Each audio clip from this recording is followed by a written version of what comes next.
Hey everybody, welcome to At the Gap podcast. Myself, Ryan Wiggins, and Ronnie Stewart. Today we have local farrier Kristian Coats on. We learn a lot of things about farriering and actually how smart a farrier really is. Don't forget to follow us on Twitter and Instagram, and we hope you enjoy the show. Hey buddy. Hey buddy, how's it going? Thanks for joining us today. That's okay. Thanks for having me. No worries. Obviously, having a farrier on something different. How did you get into being a farrier?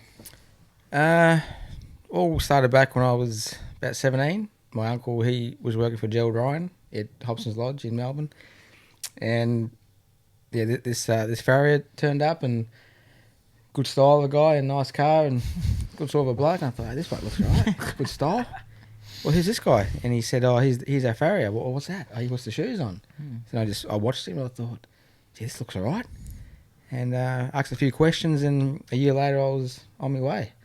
To the same bloke that you... Yeah, same guy, yeah. Same guy. Yeah, he took me on, so I was a late starter, so I finished like VCE or HSC for the older people, and went from there. Okay. What sort of certifications do you have to do? Is that an apprenticeship? Yeah, apprenticeship, like a Cert 3 accredited farrier, so I'm fully qualified, which is good to have. How long does that go for? Yeah, like 4 year. 4 years. Apprenticeship, yep. Okay. 3 year school based, and then your last year you're sort of just with your boss. When you say school based, do you mean like a 1 trade day a school? week, or is it? It's sometimes it changed. It used to be like every Monday, and then it was 3 days a week, like once a month. But that was probably too much to be away from our bosses. Yeah. So I think the once a week was quite enough. Yeah. Okay. And so, what, did you just go out on your own after that, just like when a job? No, well, the guy I started with, Paul Cumming, who's probably one of the best, I reckon. I finished with him in my 3rd year. Through no fault of our own, just a few other things that, just didn't really work out. And so I finished with another guy, and then went on my own. Time to venture out. So was it hard to go out on your own though? A little bit. I picked up a little bit of work while I was working with my boss at the time. Yeah. It was like, a couple of days a week on my own, and then decided to give it a red hot go and went from there. Yeah, and so people wouldn't really know, but how often does a horse really need shoeing? Like a racehorse, obviously. Yeah, in work, probably 25 days. Between 21, 25 days. And for people that don't know, that's a heavy plate with putting on a race shoe, or when they first come back in work? Probably both. So when they first come back in work, do you put the heavy shoe on? Yeah, first? go with the heavy shoe first for the first 3 to 4 weeks, and then we go for the plate. And the plate's just a sort of like aluminium, lighter plate. Yeah. So the less you touch the feet, the better. Like back in the old day, it was always the heavy shoes. Race morning off with them and on with the plates, and then Monday morning off the plates, back on with the shoes. But you're just playing around with the feet too much. So that's how they get bad feet, obviously. Yeah, bad feet, real weak walls. So less is more. Pretty much. Is it a myth about the white feet or the dark feet? Yeah, I think it is a bit. Yeah. Just for those that don't know something. Yeah, I think they just look worse. The white feet. I think they look worse because you can see the faults in the feet, and yeah, because I did a patchy cat when he was up here a few carnivals ago, or a long time ago now, and white feet, but he was fine. Yeah. So I think it's a little bit of a myth. It's a pretty good horse, eh? It was a good horse, yeah. Patchy cat. Yeah. No stress. Just another horse, just another Group 1 for the list. So obviously, is he the best horse you've ever shoot? Or? No, I've done Mackay Diva. Okay. When she was in pre-training, but still, but she had her first prep, went to the pre-trainers, like for a little bit of spell as well, took the plates off, and they're at home somewhere. So kept those ones, eh? Yeah, kept those ones. Always kept the good ones, the good horse, just to go back and think. Oh, isn't it true every time someone asks you for like a shoe, you just get this? I got my Mackay Diva shoe at home or something. You just get like a random one out of the back of the boot. Just any size. Yeah. This time she was a size 5. Next time she was a size 6. And was she the one you were saying that earlier that she wore heavy shoes? Yeah, pretty much a heavier plate you can get. Okay. Because she had flat feet, so real wide, good supportive aluminium. So especially a horse over distance. Over 2 mile. Yeah, exactly. So it's more about being comfortable, I'd say, rather than, like the trainers, they say, oh, it's got a trial in shoes because, Obviously, the myth about trialling with heavy shoes and light shoes. What do you think about a lot of people have their own opinions of it. I don't. Yeah. I say they don't make much difference, and a lot of people do. I think it does a little bit. A little bit? I don't think in the way that they come across with the weight setup. But I just find you can feel it in the action as a rider, especially those horses that got an exaggerated action. I think you can notice it. But as far as them talking weight and different things, I don't know. I just feel it exaggerates their leg action if they've got a bad action. Well, I think it's good for the aluminium because it's just lighter. Like if we go for a run, nice and light shoe compared to a work boot. But a full set of steel shoes weighs 1.15 kilo, and a full set of aluminiums weighs 487 grams. Okay, so I didn't think there'd be that much difference between them, to be So honest. it's I've had a few thrown at me in the day, but yeah. aluminium ones. But I just think, if a track rider rides it in the trial or the jump out and he weighs 70 kilos, and then you guys that's get what on I it, think that's another. See, there's a big difference between me and Ronnie riding the trials on a Tuesday. Yeah. Like I might be 5 or 6 kilos heavier than Ronnie today, and I feel that's more difference than the like the heavy shoe and the light shoe situation. Gee, 5 or 6 kilos. I've been leaning, am I? Yeah, so more like 8. Oh well, that puts so if you give us a length on the difference you reckon between heavy shoes and light shoes. Well, they say it's 8 lengths, don't they? Like, which I wouldn't say 8 lengths. Even that's a bit much. Yeah. well, I think that's what I hear. 5 to 8. I hear lengths. 4 to 5. 4 to 5, is it? I can cop 4. They reckon, Yeah. but see, they say 5 in a race is a second, isn't it? Yeah. So there's a big difference. I actually heard 4. They used to say 4 lengths. 4, a second. 8 must. What trainer's saying 4 to 8? 5. Yeah, No, it must be 4. It's 4 to 5. That's a good old Chinese whisper, hey? Yeah, That's it. Well, George Hanlon, who I shod for back in Geelong in Melbourne, he always used to say, a pound off their back is lighter on their feet or something. So he always used to race in these real light, Thin ones. real thin ones. Because I remember back, they could get these real thin ones, couldn't you? Yeah. I They're don't illegal now, aren't they? I know you can still race them. I can still race them, Yeah. but they fall off or something. Well, they're just too hard to put on because they've only got a half sneeze and they come off. But I know Barry Baldwin's big on them still. Yeah, I remember Barry's. He's still big on them. Especially when they like one. When they like one, yeah. I meant to ask you this too. Everything I go to the Sunshine Coast and trial on Tuesdays and jump out. Sometimes Ronnie does too. And Dave Van Dyke jumps his horse out with no shoes on. Okay. You heard that before? Yeah, I used to shoe for a guy in Melbourne called Andrew Payne. Yeah. And he would bring them in from the paddock. Yeah. And we just drew them up for like 4 weeks. He'd work them. And then when we come time to shoe them, the feet were spot on. Really? Yeah, So nice and hard, solid. Just so they're not going to get a sore foot from just having no shoe on. Well, the shoe's not going to make that much difference. just depends what kind of ground. If you're on nice lush grass and stuff. Yeah. I mean, on grass. And it also toughens them up. Toughens them up, It yeah. toughens horses up because they're quite, Seems to be working for Dave anyways. Well, yeah, I think it's a good And idea. I'd say he'd be one of the only trainers that I know of in Brisbane, Queensland that do that sort of thing. Yeah, no, I'm in with that. It's a good idea. I'm keen. So has anything, since you've started, like racing's obviously trying to always go forward, but it's such an old industry and that sort of thing. Has anything shoeing changed? Obviously with technology now, it's obviously a lot better with all sorts of things we do in life in general. But shoeing's never really changed, has it? No. It's going to be one of those things that it's going to be hard manual labour for the rest of the... You won't be able to get a robot or a computer to put them on, so we've always got a job, And they seem to be like the same sort of shoes as well. Like, it's always worked, so if it's still working, just keep it working. It's not broken. So we're not going to see a Twitter page at all at the moment with, Kristian Coats farrier? No, I have thought, sure there's an easy way, like maybe some sort of nail gun with a silencer, maybe, just... But he doesn't. He put it this way. He doesn't want to do any more advertising that he's already got. Old hard manual labour. That's the only way to put them on. So what about bar shoes then? Did a lot of people talk about bar shoes? Not a big fan. I'm not a big fan either. But I rode a winner the other day and I got off the horse, and when the horse walked away, I was very surprised to see it had bar shoes on. Okay. Because generally I can feel it, but this was different. It was usually, obviously the horseshoe, and then the bar goes at the back of the frog sort of thing. Yeah. And it was like probably about 3 or 4 inches up inside the foot rather than behind the back where the frog was. Okay. Yeah. So I don't know. If horses need them, that they are good, but they're more a therapeutic shoe for horses that not really in work if you can help it. But horses can work in the bar shoes, but race day it's. And obviously, people that don't know what a bar shoe is, it's just a shoe with the bar across the back, joining it to like a half circle sort of thing. Yeah, and it's got the V in like up the frog, which is the middle of the foot, and it stops the horse doing. Well, it takes the pressure. The bar takes the pressure off the foot, off the heels, maybe. Yep.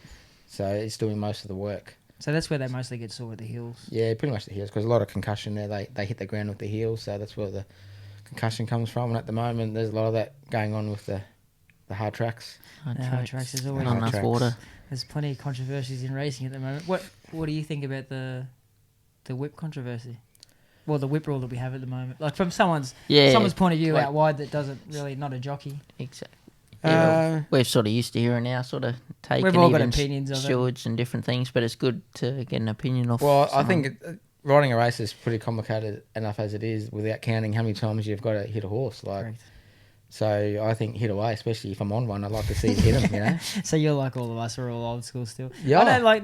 The thing is, people don't realise that they don't hurt the horses. Obviously.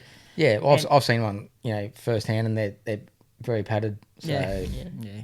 It's just people, I think, outside the industry don't realise what the situation is. Once a year protesters. Yeah. They come around this time of year. That's it. And they just hear whip, and it just sounds violent. But at the end of the day, they're padded these days. They've already gone to that extent. I don't think they need to pull back anymore. Yeah. And obviously, everyone's got their opinion about it, but no. I just think it just wouldn't be good for a racing's integrity.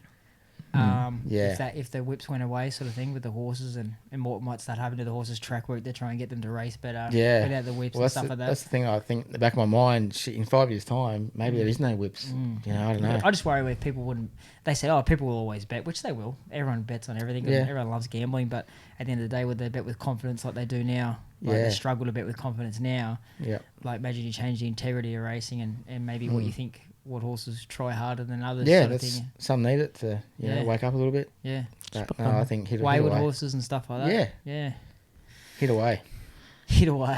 I wish it was that easy. I think you can break it down. You can look at the industry as a whole, not just the racing. You look at it different eventings and different things.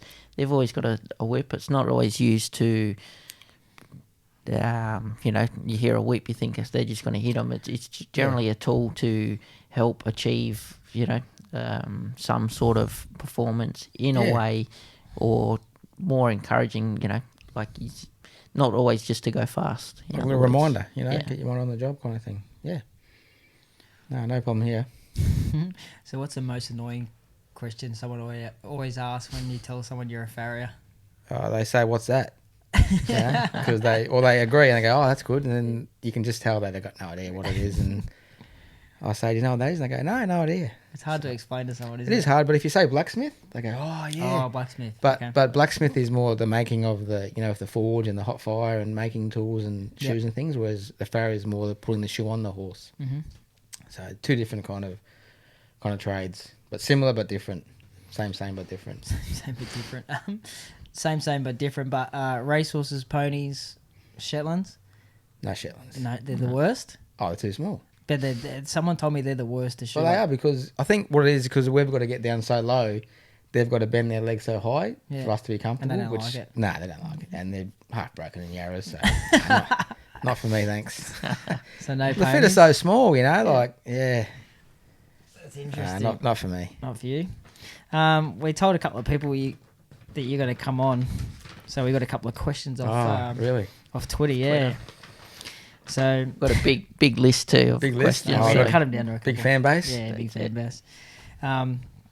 This Twitter questions. You got to say the name. The name. This guy's at Wombat from Logan.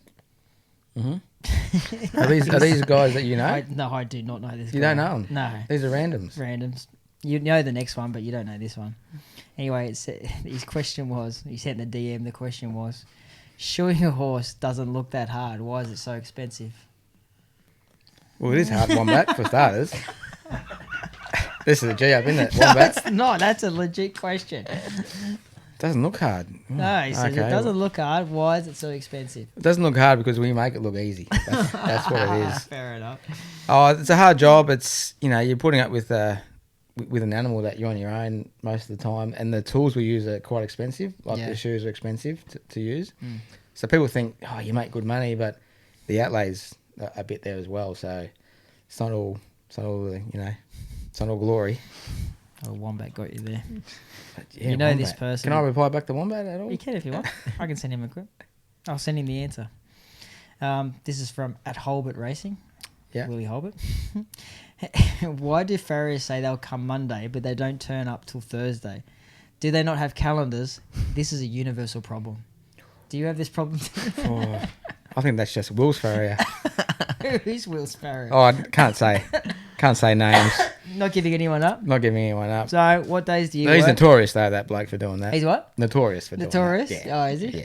Yeah. So you're a solid dude. Solid. If I say 9, it's 9. But see, I see you in mornings. I don't see many farriers, and I do see Kristian pretty early in the mornings.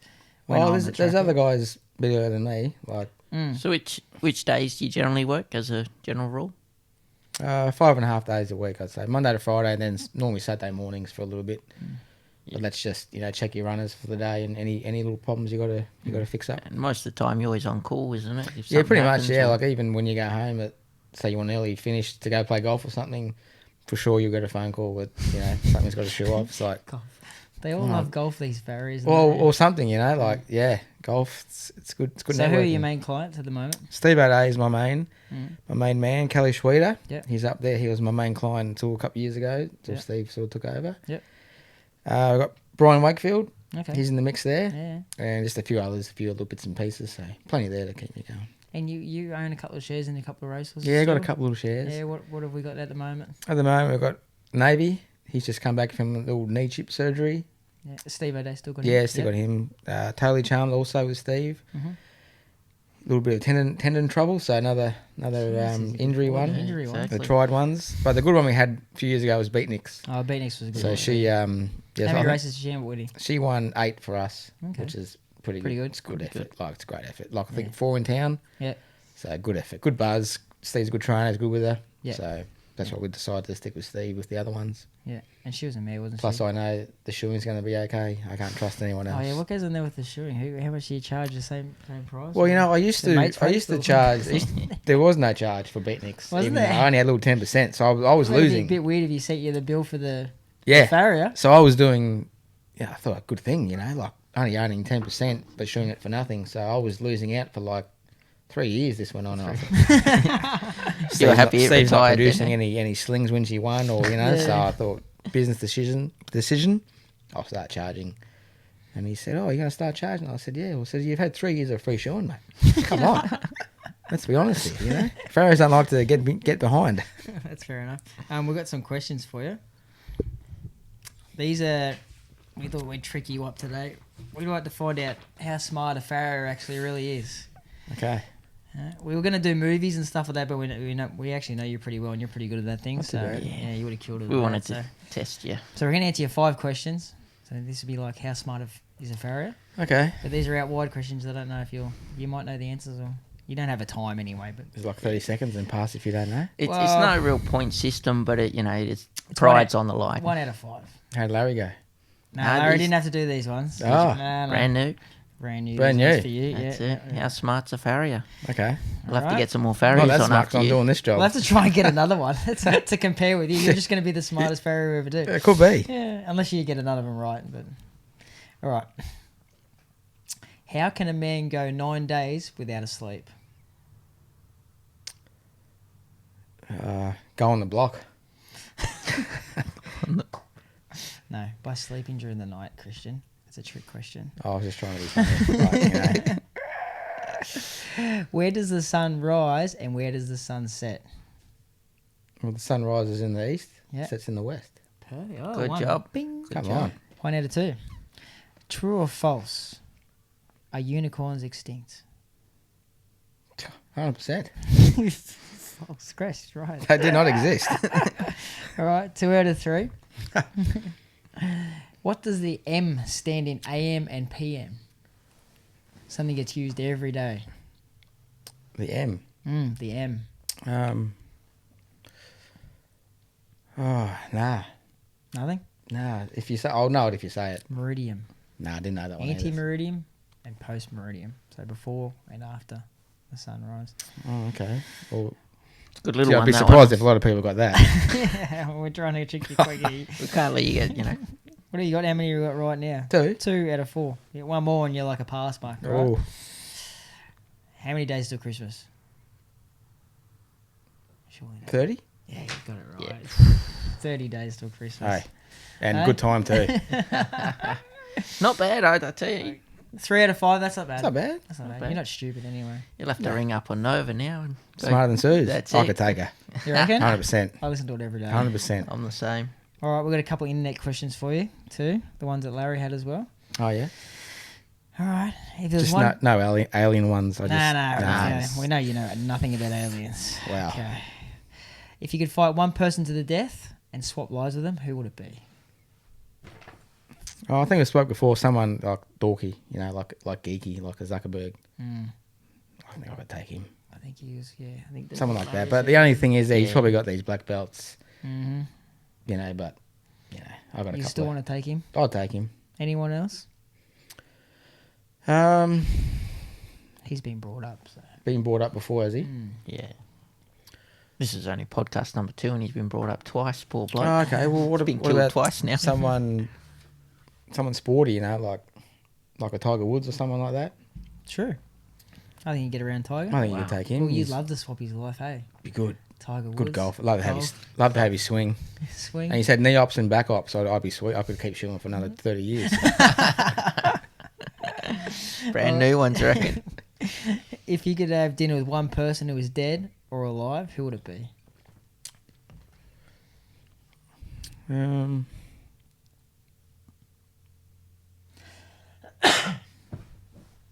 Geez, maybe Dead or alive. Michael Jordan, maybe. Oh yeah, Michael Jordan. Yeah, he's Just when I was growing up in the in the 80s, Yeah, early played a bit of 90s. basketball? Yeah, I loved it. Yeah, Yeah. he was the man. He yeah, was collecting the old basketball cards, the upper correct. decks. Like Oh, I used to collect them too. people play basketball because of Michael Jordan, and people played golf because of Tiger Woods. That's how it was back then. Yeah. Yeah. They were the guys that put on the map. Okay. Would you rather know how you're going to die or when you're going to die? Probably when. Mm-hmm. I wouldn't like to know how. Like, could be think, oh shit, that's a bit like that. Let's see how I'm going to go like that. Wouldn't like to know that. Just when, like tomorrow, you're gone. All right, well, let's go and do something. Be hard though. Imagine you found out you're like, I want to know how I'm going to die, and you're like, I'm going to get hit by a bus or Yeah, imagine that. Like, someone's going to you shoot wouldn't- me or you- someone's going every- to stab me in my sleep. Every time you see a bus, You see a bus, you think if I just stand on the footpath or don't go anywhere bus, the next minute something just cleans up from nowhere. So you'd rather know I'd rather know when. when. When, yeah, I want to know when. Okay. If you could have one superpower, what would it be and how would you use it? I'd like to have like a power where you could see into the future what's going to happen and try and prevent things from happening, like bad things. Wow. Like a vigilante kind of thing. What did Larry say again? I forget. I can't remember either. Just save save something So from. save something. So saving like a bad disaster for happening. Larry was a Oh, you want to visibility. be a poker player? Yeah, like, Oh, poker player? Cheat player. Oh, That's cheat. it. He's a Oh, cheat. He's a cheat. Can see through the He's a cards. jockey, so yeah. He's a cheat. You can't help himself. But just something like where you can help people out and know what's going to happen, try and save them. Geez, you're too nice a bloke. Well, Well, save them, or just save save the world? situation. I suppose if we knew 9/11 was going to happen or something like Yeah. that, or Yeah. that'd be a bit awkward trying to stop that. Oh, that would be. They'd put you in the nut house trying to explain, this is going to happen. You're like, what? Oh, yeah. Don't know how I'd stop that one. No. Oh, fair enough. Well, you answered them pretty good anyway. Better than Larry. That's it. They tell me you play a bit of cricket in your spare time. Yeah, I play a bit of A cricket. few of the boys in my around the traps there say that I don't know if you won them the grand final this year or. And last year. And Yeah, just saying, Hang on, carrying just the been team. honest. Just hold on, we'll zoom the lens out a little bit just to No, fit the no. head in. No, it's good. Boys on the track we play. They just play once a week when the cricket season is on. Yeah, so over winter 7 games over 14 weeks every fortnight, and then if you're lucky enough, semi grand final. Yeah. So no, it's good. But I think my time might be up, and Yeah, so you've hung up the boots. I think so. I think Well, hang go up out the on a bat. winner. It's not many people can say that you've gone out on a winner. Good time to I retire. think it is On like, top. even though I've still got more in me, but I think it's just a good time to go. Just keep that for out the front when you're playing with the boys. Yeah, I put more effort into the kids now and the family, and do things on Sunday, like maybe get Mitchell in the golf now when we can go play golf. You like my Johnny Farnham, just keep making comebacks. Oh, Johnny Farnham, the last time or something, isn't it? The last time, you just keep playing. just keep playing. But no, I love me cricket. Love any kind So of is sport that all you do? Oh, obviously you play a bit of golf in your spare time. when I can. But the kids have got sports. I like to watch them because all of a sudden they'll be grown up and you've missed it. And I love it. I love going to watch Mitchell play cricket on a Saturday and just on the chair. Got the esky there. He plays all right too, doesn't he, Mitchell? Not too You're a bad. fella, yeah. We'd want to. Yeah, you want to. He'd want to. He's got a good coach. That's He'd it. want to. And Well then bred, eh, you reckon? Michaela's into her netball and swimming. So Yeah. it's just good to watch the kids do their sport, as you know, Yeah, Ryan. And they love it when you're there. yeah. They love it. They love when you're there watching. So It gives them a good thrill. I've had my time. I'm happy. So now it's on to them. Officially retired. Yeah, there could be a chance I might have to fill in, I bet you get a call up this season. Oh, for sure. probably. So, Once a month, get a call up, you reckon? but a few other guys, they're having babies now and they got young families, so it's Yeah, gonna be dads hard make for it them. hard. And it's not clear cut. Like we say 10 o'clock and you've got 11 players, and all of a sudden 7 turn up and 8 turn up. So So it's just who's the best player in the team? Who's it like that we would know that's Brad Richardson. Oh, He's Richo, quite yeah. he's our bowler. he's quite Clark of the course? Yeah, that's him. race day? Yeah, he's quite a good bowler. If he had good knees, he could be anything. Okay. He could be anything. He's quite a good bowler. He's left arm fast. Wobbles in off 5 steps. When it could be 20. Yeah. So he's quite dangerous. So yeah, he bowls, gets the wickets, and I bat and get the runs. Chapo, our gap man. Chapo, he's a good team man.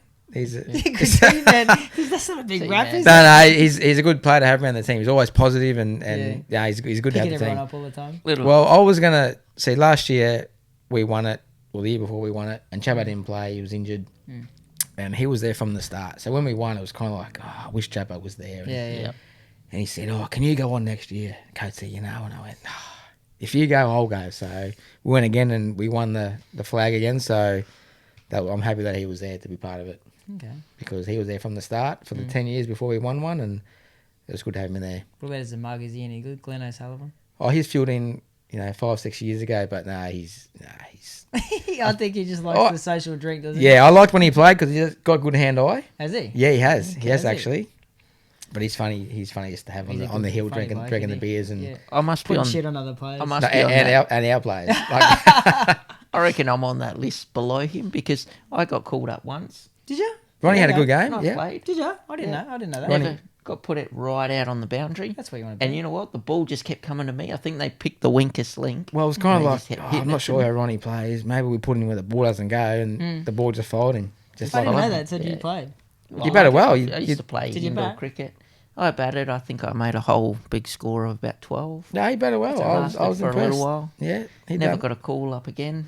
So You must Sun- have been much fucking Must have good been then. Sunday racing put an end to that. I was the I'd only one rather that- Ronnie than a few of these other guys we got playing that don't turn up. I think they're just there for the social drink. Mm. Yeah. But it is good. So you like a bit of cricket. But anyway, what else would you be doing if you wouldn't be a farrier then? I thought about being a policeman. Okay.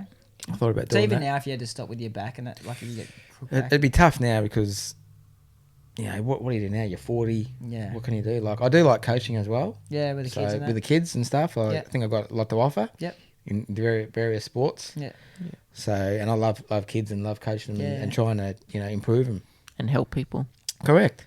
You're just a nice bloke. Just ain't well, I you? think I am. He's yeah. just a nice I'm farrier, this bloke. I'm just I doing my can't believe best. a lot of you know? trainers don't like you. Exactly. Nah, I think farriers get a bad rap. nah. They see me when I'm got one with a rasp and up the guts. That doesn't happen. Thanks for coming on anyway, mate. That's we fine. appreciate what you do. Obviously, behind the scenes of racing, people don't see that side of farriers and that sort of stuff. Yeah, and get an insight of your life and what you're into. And It's good. It's good to get it out there and let people know what I'm all about. All farriers aren't the same. You turn up on time, so Yeah, I'm there. Yeah, you do a job. You do Kristian do it Coats properly. farrier, they're on time. Got to be. No, we appreciate you and everything you do, and obviously, it's good to see that you're still going good and It's good. your back's not too rooted yet. Not too bad. Not too bad. But no, it's good team effort to get a horse to win from the strapper, the track rider, the farrier, the trainer, the jockey. Yeah, so a lot of things go into it before Correct. people realise. But Yeah.